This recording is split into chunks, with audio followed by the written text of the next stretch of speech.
اعوذ باللہ من الشیطان الرجیم، بسم اللہ الرحمن الرحیم۔ الحمد للہ رب العالمین والصلاة والسلام علی سید المرسلین و خاتم النبیین، اما بعد۔ صحیح بخاری باب کتاب التفسیر، حدیث نمبر 4510، اردو ترجمہ۔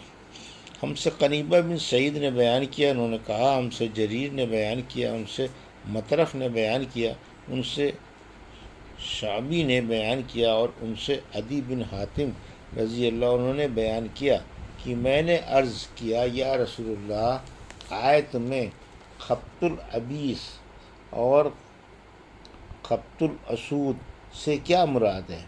کیا ان سے مراد دو دھاگے ہیں؟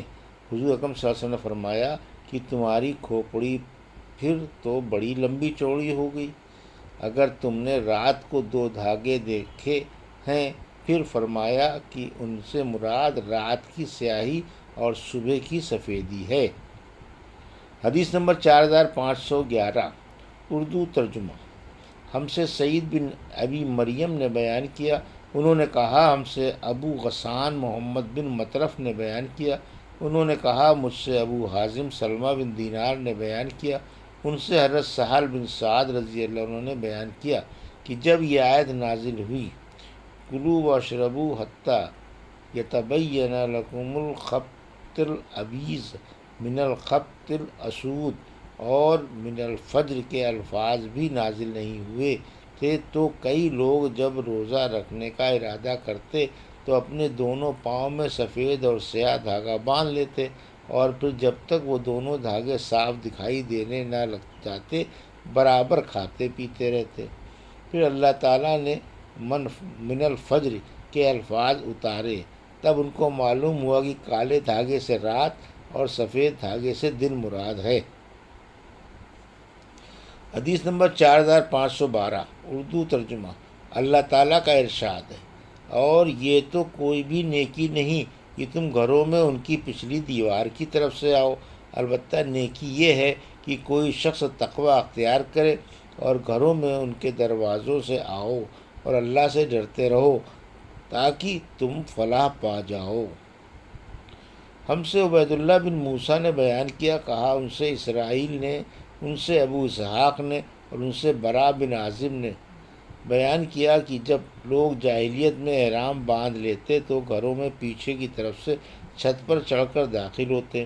اس پر اللہ تعالیٰ نے یہ آیت نازل کی کہ اور یہ کوئی نیکی نہیں ہے کہ تم گھروں میں ان کے پیچھے کی طرف سے آؤ، البتہ نیکی یہ ہے کہ کوئی شخص تقوی اختیار کرے اور گھروں میں ان کے دروازوں سے آؤ۔ حدیث نمبر 4513، اردو ترجمہ۔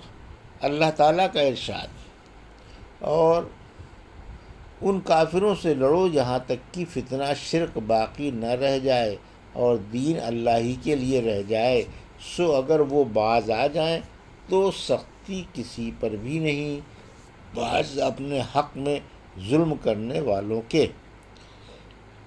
ہم سے محمد بن بشار نے بیان کیا، کہا ہم سے عبد الوہاب نے بیان کیا، کہا ہم سے عبید اللہ عمری نے بیان کیا، ان سے نافع نے ابن عمر رضی اللہ عنہ سے کہ ان کے پاس ابن زبیر رضی اللہ عنہ کے فتنے کے زمانے میں جب ان پر حجاج ظالم نے حملہ کیا اور مکے کا محاصرہ کیا، دو آدمی علا بن عرارہ اور حبان سلمی آئے اور کہا کہ لوگ آپس میں لڑ کر تباہ ہو رہے ہیں، آپ عمر رضی اللہ عنہ کے صاحبزادے اور رسول اللہ صلی اللہ علیہ وسلم کے صحابی ہیں، پھر آپ کیوں خاموش ہیں؟ اس فساد کو رفع کیوں نہیں کرتے؟ ابن عمر رضی اللہ عنہ نے کہا کہ میری خاموشی کی وجہ صرف یہ ہے کہ اللہ تعالیٰ نے میرے کسی بھی بھائی مسلمان کا خون مجھ پر حرام قرار دیا ہے۔ اس پر انہوں نے کہا کہ اللہ تعالیٰ نے یہ ارشاد نہیں فرمایا ہے کہ اور ان سے لڑو یہاں تک کہ فساد باقی نہ رہے؟ ابن عمر تعالیٰ نے فرمایا ہم قرآن کے حکم کے مطابق لڑے ہیں یہاں تک کہ فتنہ یعنی شرک و کفر باقی نہیں رہا اور دین خالص اللہ کے لیے ہو گیا، لیکن تم لوگ چاہتے ہو کہ تم اس لیے لڑو کہ فتنہ اور فساد پیدا ہو اور دین اسلام ضعیف ہو، کافروں کو جیت ہو اور خدا کے برخلاف دوسروں کا حکم سنا جائے۔ حدیث نمبر 4514 اردو ترجمہ۔ اور عثمان بن صالح نے زیادہ بیان کیا کہ ان سے عبداللہ بن وہب نے بیان کیا، انہیں فلاں شخص عبداللہ بن ربیہ اور حیوہ بن شریح نے خبر دی، انہیں بکر بن عمرو معافری نے ان سے بکیر بن عبداللہ نے بیان کیا، ان سے نافع نے کہ ایک شخص حکیم ابن عمر رضی اللہ عنہ کی خدمت میں حاضر ہوا اور کہا کہ اے ابو عبد الرحمن، تم کو کیا ہو گیا ہے کہ تم 1 سال حج کرتے ہو اور 1 سال عمرہ، اور اللہ عز و جل کے راستے میں جہاد میں شریک نہیں ہوتے؟ آپ کو خود معلوم ہے کہ اللہ تعالیٰ نے جہاد کی طرف کتنی رغبت دلائی ہے۔ حضرت ابن عمر رضی اللہ عنہ نے فرمایا، میرے بھتیجے، اسلام کی بنیاد 5 چیزوں پر ہے: اللہ اور اس کے رسول پر ایمان لانا، 5 وقت نماز پڑھنا، رمضان کے روزے رکھنا، زکوٰۃ دینا اور حج کرنا۔ انہوں نے کہا، اے ابا عبد الرحمن، کتاب اللہ میں جو اللہ تعالیٰ نے ارشاد فرمایا، کیا آپ کو وہ معلوم نہیں ہے کہ مسلمانوں کی 2 جماعتیں اگر آپس میں جنگ کریں تو ان میں صلح کراؤ؟ اللہ تعالیٰ کے ارشاد الی امر اللہ تک، اور اللہ تعالیٰ کا ارشاد کی ان سے جنگ کرو یہاں تک کہ فساد باقی نہ رہے۔ حضرت ابن عمر تعالیٰ بولے کہ رسول اللہ صلی اللہ علیہ وسلم کے عہد میں ہم یہ فرض انجام دے چکے ہیں۔ اس وقت مسلمان بہت تھوڑے تھے، کافروں کا ہجوم تھا، تو کافر لوگ مسلمانوں کا دین خراب کرتے تھے، کہیں مسلمانوں کو مار ڈالتے، کہیں تکلیف دیتے، یہاں تک کہ مسلمان بہت ہو گئے، فتنہ جاتا رہا۔ حدیث نمبر 4515 پھر اس شخص نے پوچھا، اچھا یہ تو کہو کہ عثمان اور علی رضی اللہ عنہ کے باب میں تمہارا کیا اعتقاد ہے؟ انہوں نے کہا، عثمان رضی اللہ عنہ کا قصور اللہ نے معاف کر دیا، لیکن تم اس معافی کو اچھا نہیں سمجھتے ہو۔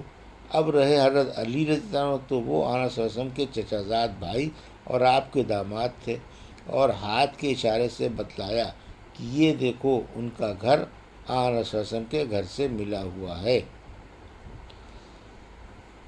حدیث نمبر 4516 اردو ترجمہ۔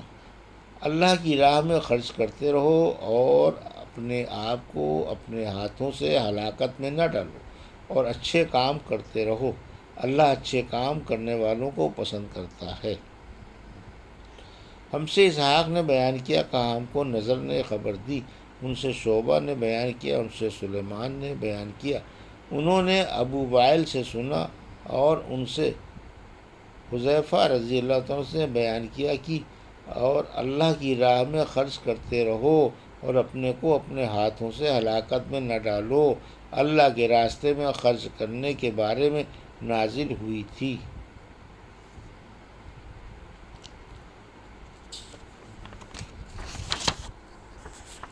حدیث نمبر 4517 اردو ترجمہ۔ اللہ تعالیٰ کا ارشاد ہے، یعنی لیکن اگر تم میں سے کوئی بیمار ہو یا اس کے سر میں کوئی تکلیف ہو، اس پر 1 مسکین کا کھانا بطور فدیہ ضروری ہے۔ ہم سے آدم بن ابی ایاس نے بیان کیا، کہا ہم سے شعبہ نے، ان سے عبد الرحمن بن اصبہانی نے کہا میں نے عبداللہ بن معقل سے سنا، انہوں نے بیان کیا کہ میں کعب بن عجرہ رضی اللہ عنہ کی خدمت میں اس مسجد میں حاضر ہوا، ان کی مراد کوفے کی مسجد سے تھی، اور ان سے روزے کے فدیے کے متعلق پوچھا۔ انہوں نے بیان کیا کہ مجھے احرام میں رسول اللہ صلی اللہ علیہ وسلم کی خدمت میں لوگ لے گئے اور جوئیں سر سے میرے چہرے پر گر رہی تھیں۔ آپ نے فرمایا کہ میرا خیال یہ نہیں تھا کہ تم اس حد تک تکلیف میں مبتلا ہو گئے ہو، تم کوئی بکری نہیں مہیا کر سکتے؟ میں نے عرض کیا کہ نہیں۔ فرمایا پھر 3 دن کے روزے رکھ لو یا 6 مسکینوں کو کھانا کھلا دو، ہر مسکین کو آدھا سا کھانا کھلانا اور اپنا سر منڈوا لو۔ کعب رضی اللہ عنہ نے کہا، تو یہ آیت خاص میرے بارے میں نازل ہوئی تھی، اور اس کا حکم تم سب کے لیے عام ہے۔ حدیث نمبر 4518 اردو ترجمہ۔ اللہ تعالیٰ کا ارشاد ہے، تو پھر جو شخص عمرے کو حج کے ساتھ ملا کر فائدہ اٹھائے۔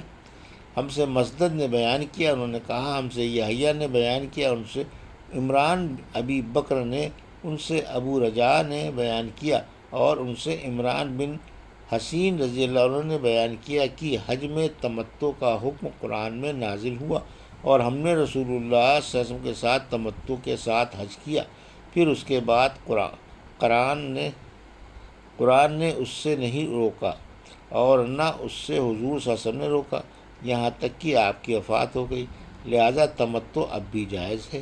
یہ تو ایک صاحب نے اپنی رائے سے جو چاہا کہہ دیا۔